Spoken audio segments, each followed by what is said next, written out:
नमस्कार, यूपी तक के मॉर्निंग शो सुर्खियां में आपका स्वागत है। इस शो में हम बताते हैं वो खबरें जिनका है आपसे सरोकार, जिनका उत्तर प्रदेश की सियासत, अपराध और समाज के साथ साथ कला साहित्य जगत से भी जानना है आपके लिए जरूरी कि क्या कुछ घटा बीते 24 घंटे में। तो शुरुआत नवभारत टाइम्स की खबर से एनबीटी ने जिस खबर को उत्तर प्रदेश से प्राथमिकता दी है वो है जालसाजी की। खासकर राजधानी लखनऊ में जमीनों में जालसाजी का धंधा लगातार पनपता जा रहा है। किसी को पता ही नहीं चलता कि कब उसकी जमीन बेच दी गई और वो जमीनें भी बड़े बड़े लोगों को बेची जाती हैं, धन्ना सेठों को बेची जाती हैं। तमाम ऐसे लोग भी फंस जाते हैं जिनको जमीन चाहिए, उनको पता ही नहीं होता कि जो जमीन उन्होंने करोड़ों की खरीदी वो जालसाजी करके खरीदी गई है। तो ऐसा ही एक मामला संपूर्ण समाधान दिवस में लखनऊ के डीएम विशाख जी के सामने आया। मामला निगोहा तहसील का है, जहां पर कहा गया कि 26 अप्रैल को जालसाजों ने मोहनलालगंज के रजिस्ट्री कार्यालय में एक दूसरे व्यक्ति को खड़ा करके 4 बीघा जमीन का बैनामा रायबरेली रोड के जावित्री हॉस्पिटल की संचालक डॉक्टर ईशा त्यागी के नाम कर दिया। इसमें पुरैया गांव निवासी राजू मिश्रा और अमीनाबाद के तमाम फर्जी गवाही भी की गई। बैनामा के वक्त जालसाजों ने फर्जी आधार कार्ड लगाए। दस्तावेज और आधार में किसी दूसरे शख्स की फोटो है। दरअसल जमीन किसी की उसके नाम और पते पर एक दूसरे शख्स की फोटो लगाकर फर्जी दस्तावेज तैयार किए जाते हैं और फिर उस व्यक्ति की जमीन को उस जरूरतमंद को बेच दिया जाता। कई बार खरीदार को पता ही नहीं होता। अब इस पूरे मामले पर जांच के आदेश दिए गए हैं। दूसरी खबर, कार्यस्थल पर उत्पीड़न, शी बॉक्स पर शिकायत कर सकेंगी महिलाएं। वर्क चाहे वो ऑफिस हो, वर्क स्टेशन हो, ऑफिस किसी चाहे प्राइवेट या सरकारी, उत्तर प्रदेश सरकार ने दफ्तरों में महिलाओं के शोषण या उनके साथ उत्पीड़न की घटनाओं को रोकने के लिए एक शी बॉक्स की सुविधा शुरू की है। शी बॉक्स पोर्टल है जिस पर शिकायत दर्ज करवाई जा सकती है। इसमें शिकायतकर्ता को अपना नाम पता बताने की जरूरत नहीं होगी, उसकी आइडेंटिटी को गोपनीय रखा जाएगा। इस शी बॉक्स सुविधा के लिए मुख्यमंत्री योगी आदित्यनाथ ने निर्देश दिए हैं कि प्रदेश के सभी जिलों में व्यवस्था लागू होगी। सरकारी या निजी संस्थान जहां 10 या उससे अधिक कर्मचारी हैं और वहां की एक इंटरनल कमेटी का गठन होगा जिसमें 50% महिलाएं उसके सदस्य होंगी और अध्यक्ष भी उसकी महिला होगी। शी बॉक्स और 84 विभागों ने समिति बनाकर इसकी जानकारी पोर्टल पर अपडेट कर दी है। एक सिंगल विंडो ऑनलाइन शिकायत निवारण प्रणाली है। पोर्टल की खासियत यह है कि इसमें शिकायतकर्ता की गोपनीयता बनी रहती है। एक ऑनलाइन पोर्टल ये शुरुआत किया गया है। इसके बाद संभल में अपने बयानों से चर्चा में रहे अनुज चौधरी का तबादला कर दिया गया है। संभल में सीओ रहे अनुज चौधरी का सर्किल बदला गया है। उनकी जगह पर ट्रेनी आईपीएस आलोक भाटी को सीओ संभल बनाया गया है। हालांकि ये एक रूटीन ट्रांसफर है, सर्किल चेंज हुआ है, कोई पनिशमेंट कोई ऐसी बात नहीं है। लेकिन चूंकि अनुज चौधरी जब से संभल में मस्जिद के सर्वे के बाद जिस तरीके विवाद हुए, उसके बाद होली पर गुजिया और सेवई खिलाने की बात को लेकर के अनुज चौधरी चर्चा में आए और फिर उनका अपना कभी हनुमान जी की गदा लेकर के चलना, कभी उपद्रवियों को ठीक करना, ये तमाम बयानों की वजह से अनुज चौधरी चर्चा में थे। और उसके बाद लिहाजा अब जब वहां पर उनका सर्किल बदला गया तो ये भी एक खबर बन जाती है। जो एक और महत्वपूर्ण खबर जो लखनऊ से है कि लखनऊ में एक दर्दनाक हादसा हुआ। कल लखनऊ के सरोजनी नगर इलाके में एक फैक्ट्री चल रही थी जिसमें ब्रेड बेकरी चल रही थी, बड़ी बेकरी फैक्ट्री उसको कहेंगे, फैक्ट्री चल रही थी। वहां पर अचानक से वेल्डिंग का कार्य चल रहा था। 3 साल से फैक्ट्री बंद थी, लेकिन 1-2 दिन से ये काम करना शुरू किया बेकरी में। वहां पर बिस्किट, रस्क ये सब बनने लगे थे। उसी बीच में अचानक वहां पर आग लग गई और आग इतनी भीषण थी कि दमकल कर्मियों ने आग पर काबू पाने के बाद भी वो घंटों तक इस फैक्ट्री के अंदर घुस नहीं पाए। और सबसे दर्दनाक बात यह कि इस हादसे में फैक्ट्री मालिक और एक फैक्ट्री में जो बेकरी का काम करने वाला कारीगर था उसकी मौत हो गई है। घंटों की मशक्कत के बाद आग पर काबू पाया गया तो अंदर ये दोनों ही लोग झुलसे हुए थे। इसके बाद पूरी तरह से ऑनलाइन किए जाए म्यूटेशन, पैमाइश और वरासत। मुख्यमंत्री योगी आदित्यनाथ ने एक ऑनलाइन व्यवस्था हर विभाग में हर सुविधा के लिए एक डिजिटलाइजेशन पर जोर दिया है। और अब जब पैमाइश होती किसी भी खेत की, खास करके ग्रामीण इलाके से जो लोग ताल्लुक रखते हैं वो जानते हैं कि म्यूटेशन होता है, जमीन का म्यूटेशन करवाया जाता है। उसकी कहा जाए कि वो कृषि भूमि से आवासीय करवाना है, उसका यूज ऑफ लैंड जो चेंज होता है वो पैमाइश नपवाना है। वरासत यानी कि एंसेस्टेरियल से, पिता दादा से वो नई पीढ़ी है उसके ऊपर ट्रांसफर कराना, उसका नाम चढ़ाना, इन तमाम बातों को लेकर के जो चीजें होती हैं इसको ऑनलाइन कराने पर जोर दिया गया है।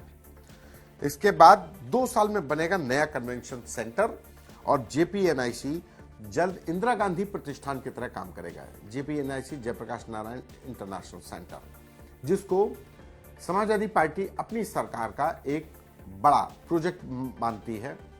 और जाहिर सी बात है कि जेपीएनआईसी, इसमें कोई शक भी नहीं है कि समाजवादी पार्टी की सरकार में ये प्रोजेक्ट शुरू हुआ था। एक इंटरनेशनल कन्वेंशन सेंटर इसमें बना है।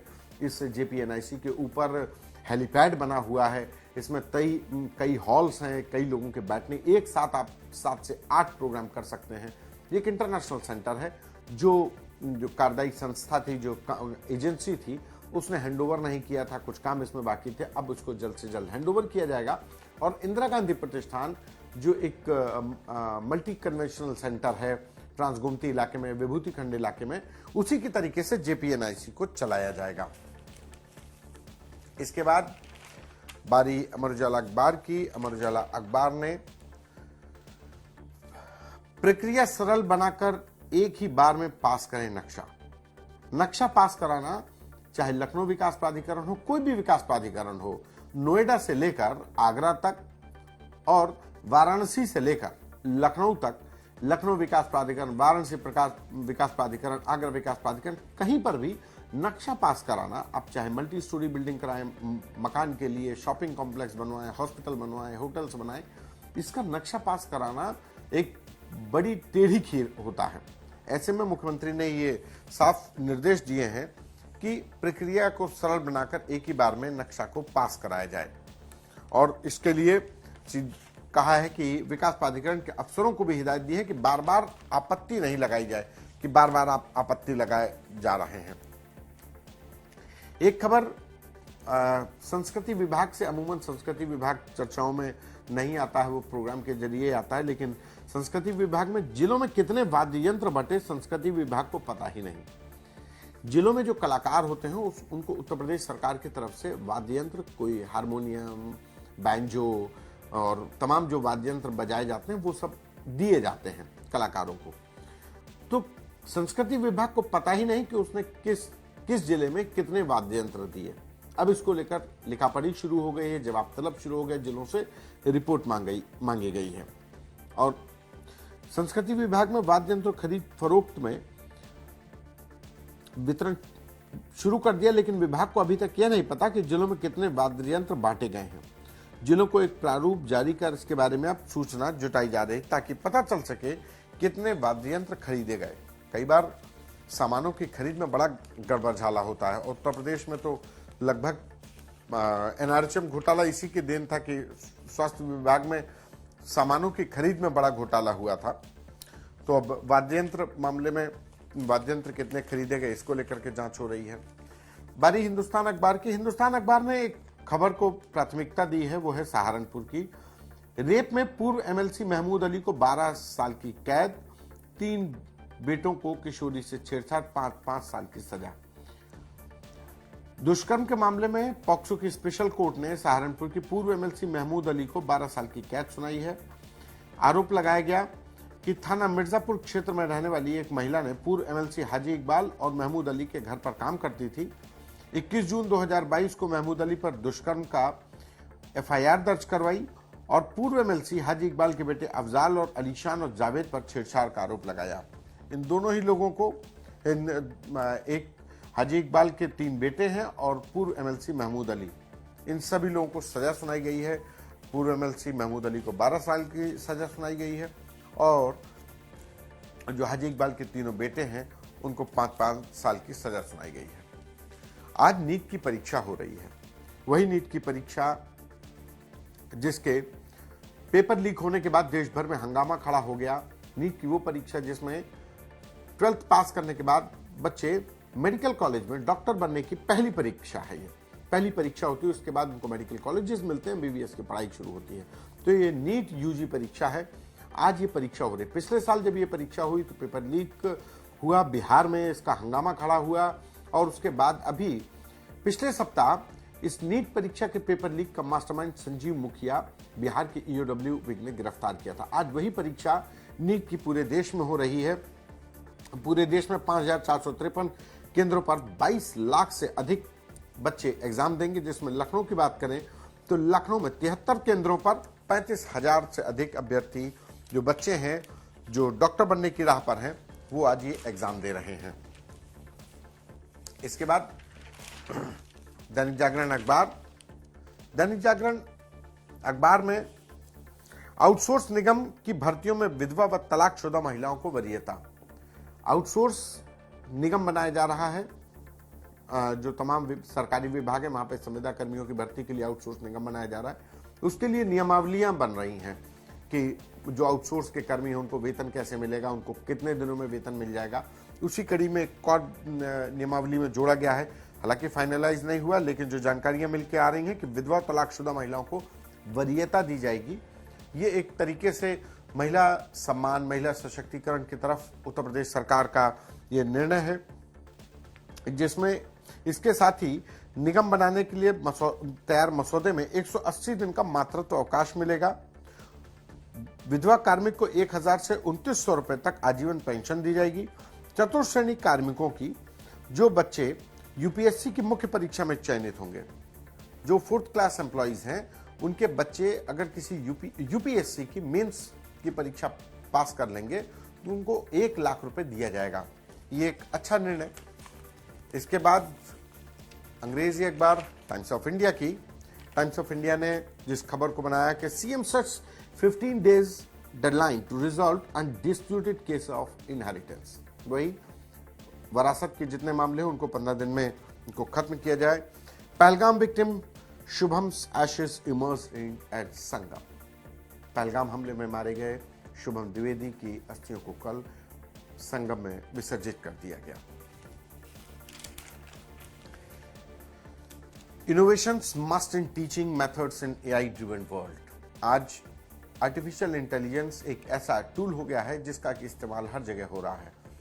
तो उत्तर प्रदेश के स्वास्थ्य मंत्री डिप्टी सीएम ब्रजेश पाठक ने निर्देश दिए हैं कि innovations must in teaching methods. आप जो पढ़ाने की जो टीचर्स पढ़ाते हैं उसमें नए नए इनोवेशंस किए जाने चाहिए बच्चों को, जिससे उन जो पढ़ाया जा रहा है वो आसानी से समझ में आ सके। और आसानी से समझाने के लिए आज एआई एक बड़ा टूल है और जिसका इस्तेमाल किया जाना जरूरी हो चला है। तो ये थी आज की प्रमुख खबरें, सुर्खियां जो बनी तमाम अखबारों की हेडलाइंस और जिनका जानना था आपके लिए जरूरी। तो आज एंजॉय करिए अपना रविवार। Happy Sunday.